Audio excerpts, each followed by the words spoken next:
Good evening, ladies and gentlemen. It's a pleasure to have you today. I am glad to have you today.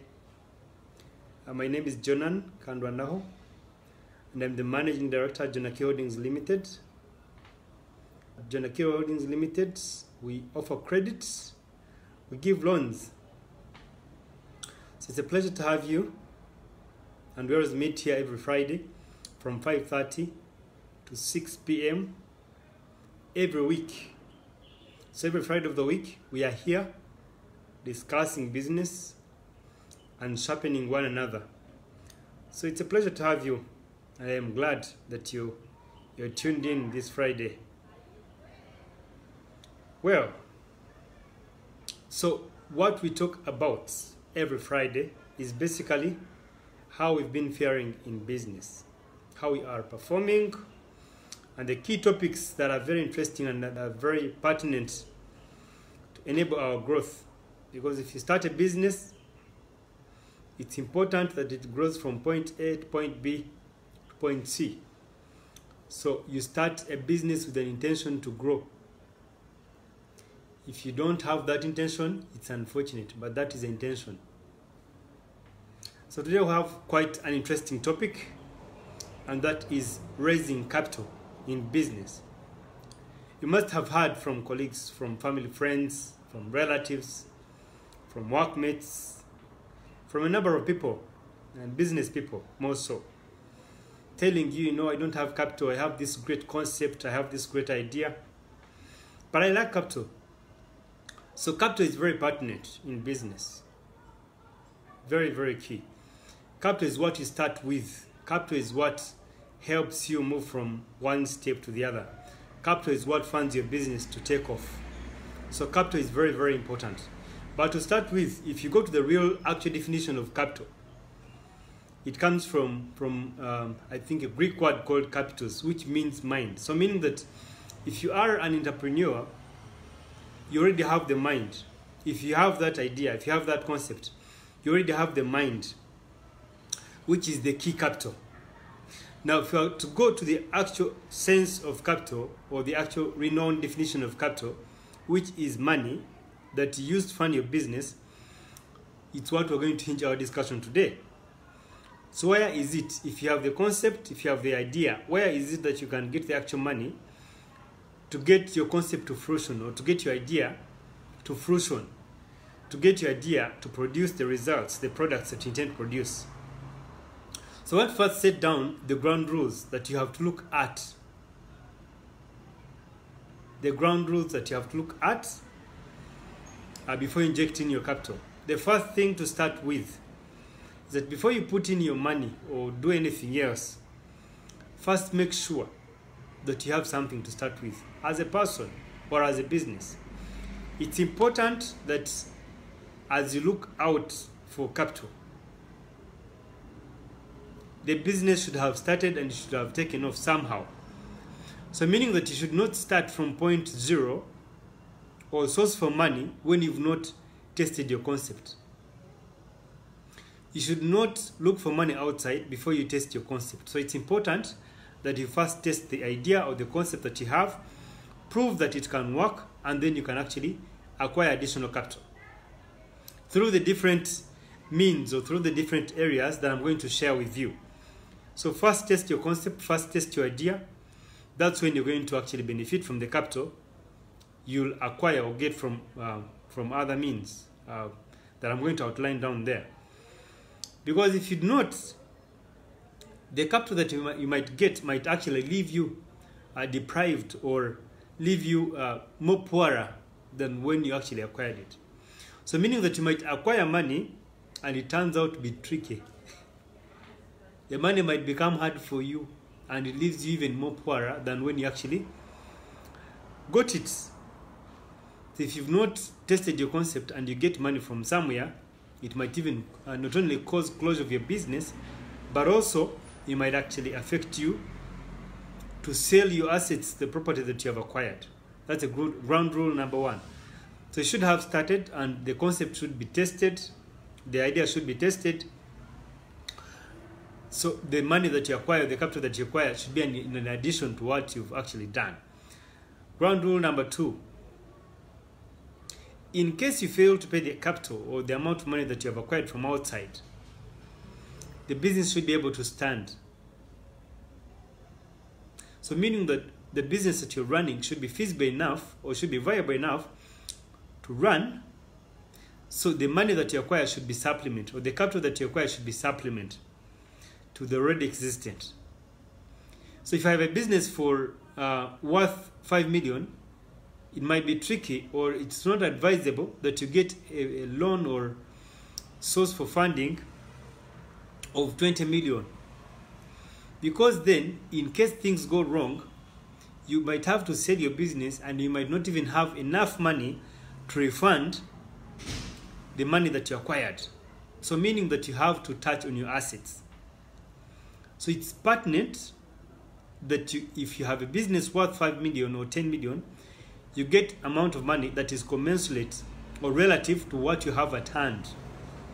Or else it might affect you and even get you negatives. It might leave you worse than where you are at. Ground rule number 3 is that this business should be independent of you. So if you get the money, it should not get mixed up with money for source. It should not get mixed up with the money that you use at home. So meaning that you should be separate from your business. And I earlier shared on the separation principle as I learned it from Apostle Mose. So separation principle. So you should be separate from your business, meaning that the business should be running independently of you. So the monies of your business should be the monies of your business. You should only have salary or payment from your business. So you should be independent from your business. So that if you get capital from outside, it is not mixed up with your business, with the errands of your business. Because you might inject in your business, and at the end of the day, you end up picking money from the actual business to finance your home errands, or your programs, or your food, or your fuel. These are the expenses, and you end up mixing things. So the business should be separate from you. You look up that YouTube on the details on how you can separate yourself from your business. So that when you get money from outside, you can actually point at it and track it and know that it's actually doing the actual thing that you got it for. And if not, then you can know where to touch or where to turn. But if there's no clarity between you and your business, or if you're not separate from your business, if you're inseparable, if you're one with your business, it becomes very tricky to know whether the business is profitable or not, whether you're making losses or not, whether you're actually eating the money that you got to support your business as capital or not. Great. So those are 3 ground rules that you have to put in place before you get someone's money or you get any capital somewhere else. Great. So these are the sources of capital that you might have to look at. Number 1, personal investments or savings. You should have some bit of savings to start with before you source for outside money. You should have your savings. As a matter of fact, before you get any other sources of money, someone wants to ask, what have you put in? You must have had experience from some people telling you, I've had a number of people telling you, Junan, I have a great idea. I have a great concept. If you fund it, the thing is profitable. It will give you 120% per month. So ask this person, really, if the concept is profitable, what is it that you have committed that you're putting in it?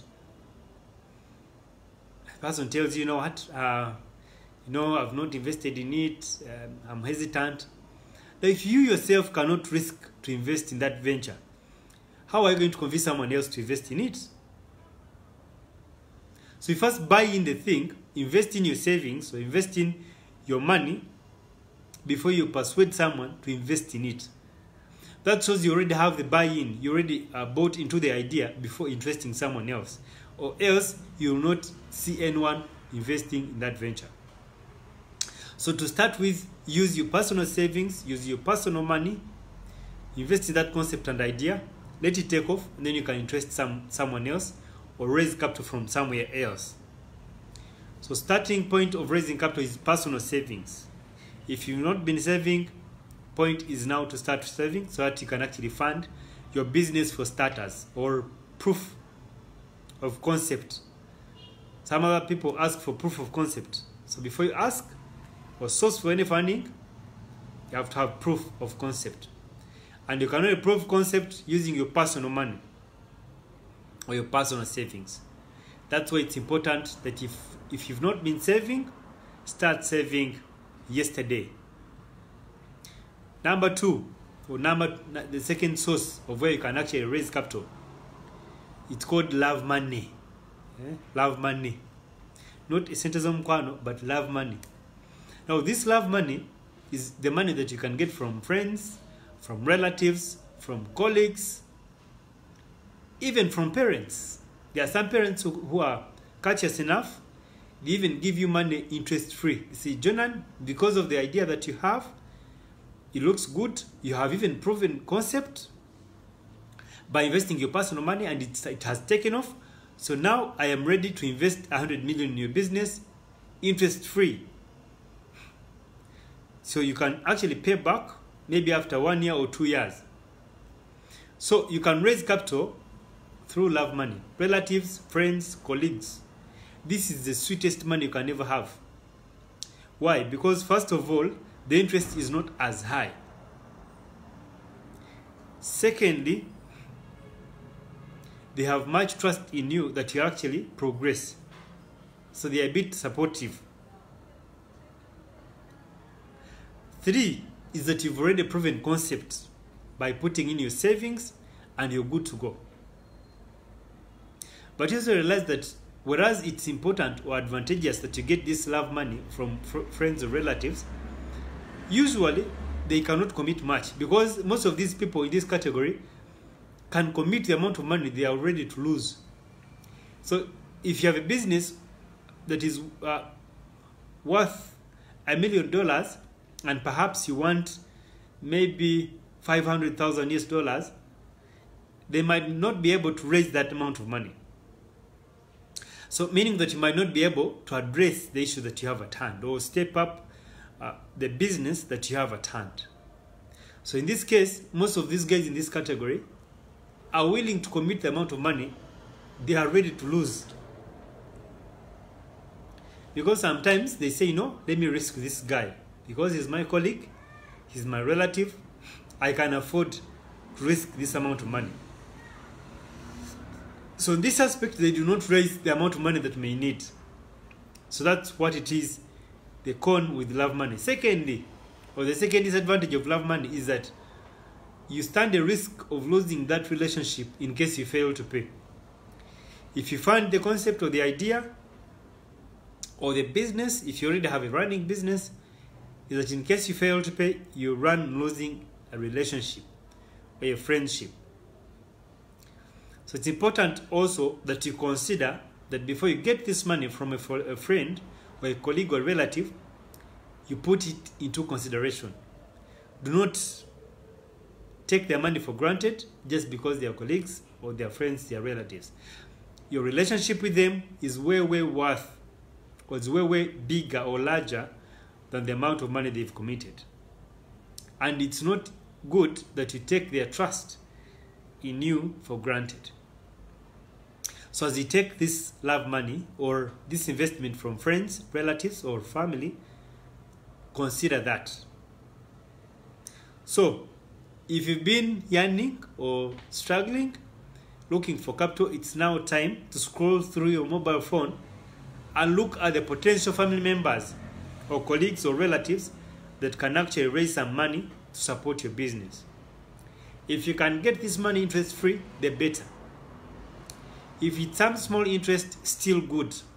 But it's good that you explore this option before you look any further. So it's a beautiful option. And one thing I would like to tell you is that people have money. People have money that is lying idle. Colleagues have money that is lying idle. So you need proof of concept to prove that your business is working, and then interest them. Contact them. They might not be able to know that you need money until you tell them. Don't let them figure it out by themselves. You're going to wait to forever.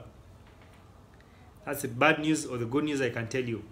So you need to get out of your comfort and engage them and interest them so they can actually contribute towards the growth of your business or towards the growth of your venture.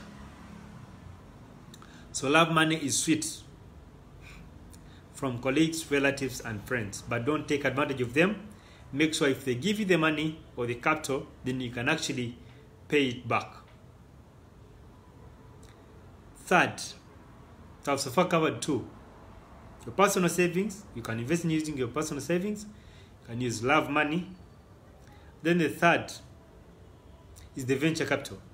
Now, the venture capital, these ones invest in your business and they usually want to participate. These guys have their money. They have their money and they can invest in your business, but they want to participate or even take part of the equity. So in exchange for their money, they want to take equity. If your business, if you've been owning shares 100%, they may give you a condition to share in your equity by 50%. So you share 50-50, and then they can commit. Most of these guys are interested in businesses that are in biotechnology, technology, communication.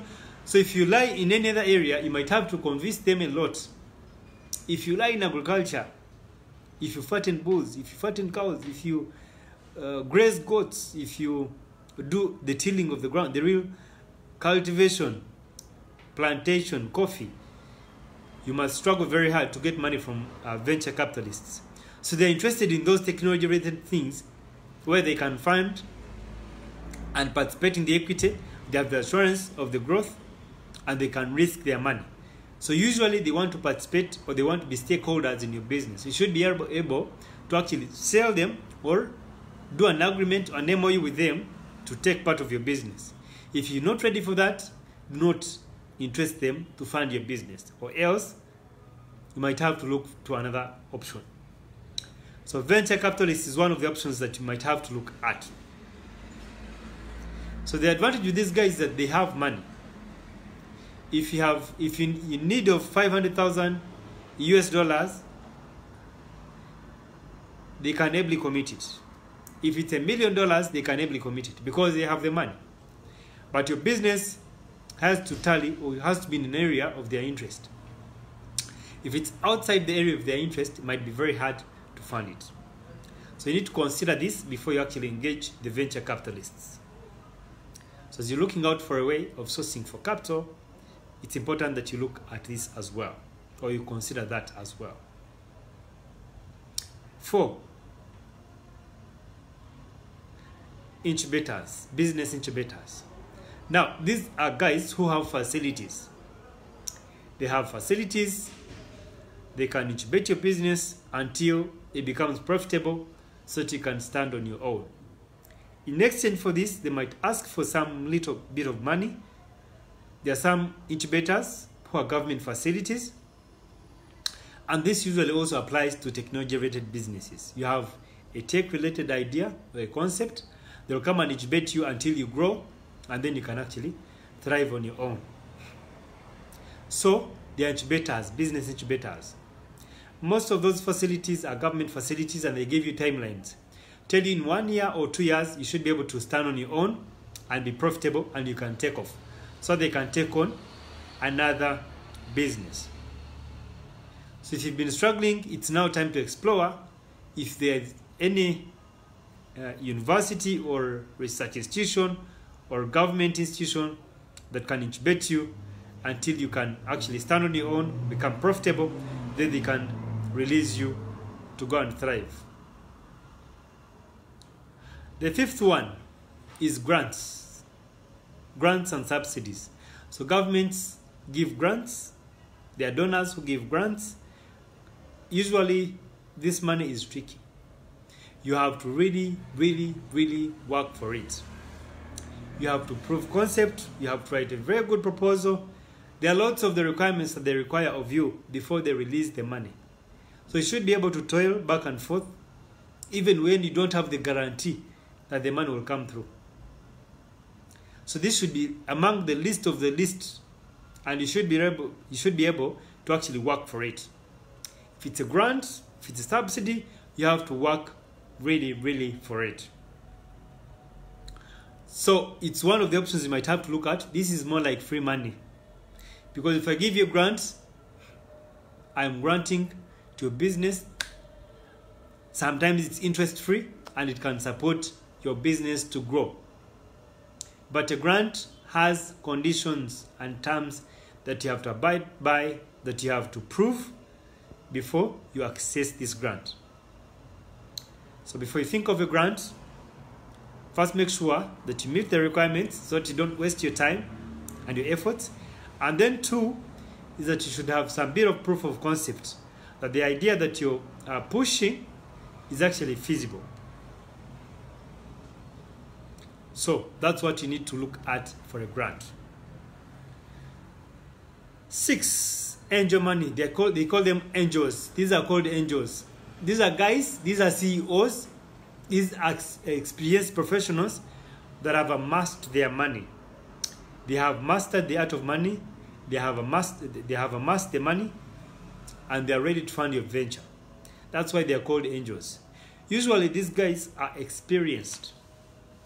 They are experienced, they are knowledgeable, and they have the money. And usually they are retired. They are looking for ideas that they can fund. Most of the conditions these guys ask for is to sit on your board as board of directors. And in this aspect, you should be as transparent as possible. These guys have their money, you're interested in their money, they want to sit on your board, see how transparent you are, assess if your business is profitable, and they give you their money. Usually this money is cheap and quite affordable, and given the experience, they can also support the growth of your business because they participate in the running of the business or the overseeing of the business. Sometimes they may ask for equity in your business, sometimes not, but look out for these guys.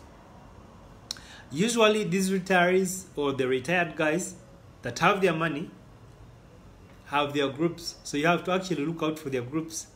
You have to look out for their circles so that they can get to know about you and perhaps ably fund your venture. So these angels are also an option that you can use to raise your capital. So if you have a business that has been running, that has been thriving, that is doing well, but it's lacking a bit of push-up in the form of money, these guys can actually fund your venture. So you might have to look at them and consider if they can fund your venture. The most common, which I might say the last one, is loans. Getting loans. Now this is the most common, and this is the most risky.